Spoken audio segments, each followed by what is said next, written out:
রাহমাতুল্লাহি ওয়া বারাকাতুহু। আজকে আমরা 21 থেকে 25 পর্যন্ত হাদিস বলবো। আমরা আজকে শুরু করি। লা তাদখুলুল জান্নাতা কাতি অর্থ আত্মীয়তা ছিন্নকারী বেহেশতে প্রবেশ করিবে না। 22 নাম্বার হাদিস শরীফ আয-যুলমু যুলমাতুন অর্থ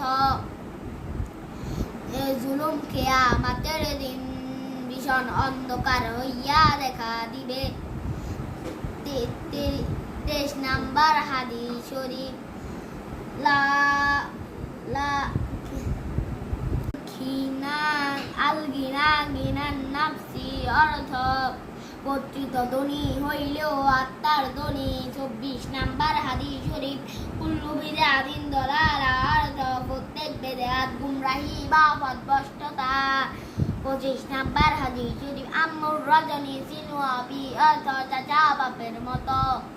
আল্লাহ হাফেজ, সবাই ভালো থাকবেন। আমার আইডিটাকে সাবস্ক্রাইব করবেন, কমেন্ট করবেন।